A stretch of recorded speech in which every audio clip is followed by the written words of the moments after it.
こんにちは。今回は花のモチーフを紹介します。コースターにもなる大きめなモチーフです。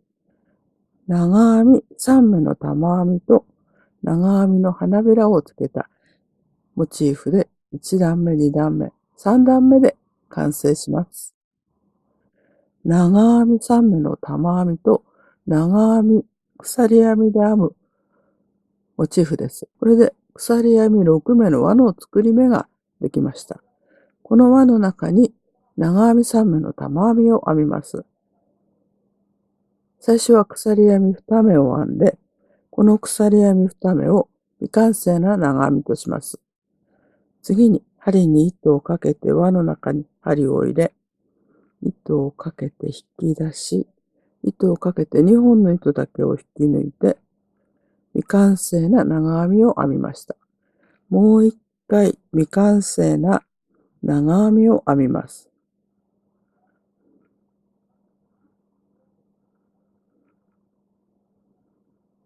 これで鎖編み2目と未完成な長編み2目ができました。これを一度に引き抜いて長編み3目の玉編みとします。ここが玉編みの頭ですから、ここに引き抜き編みを押します。次に隣の鎖編み3目のところに引き抜いて鎖編み3目の位置に移動しました。次は2段目です。2段目はここから鎖編み2目を編んで、同じところに未完成な長編み2目を編みます。この3本の糸を一度に引き抜いて、長編み3目の玉編みとします。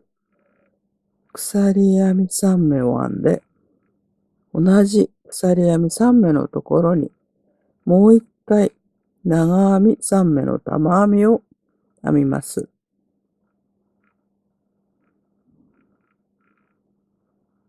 これが2段目の模様です。鎖編み3目の中心のところに最初の目が移動しました。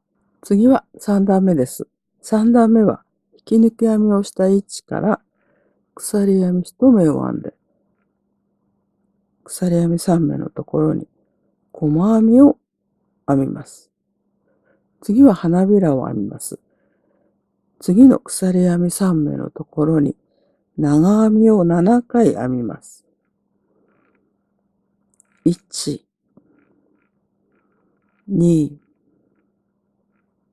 3、4、5、6、7、鎖編み3目に長編み7目を編みました。次は細編みです。隣の鎖編み3目のところに細編みを編みます。これが花びらになります。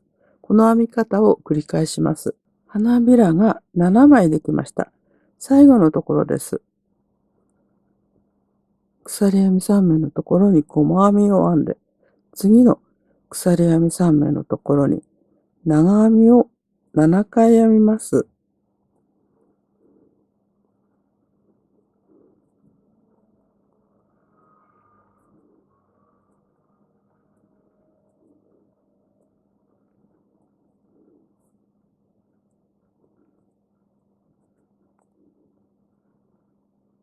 長編み7目を編んで、次は引き抜き編みをします。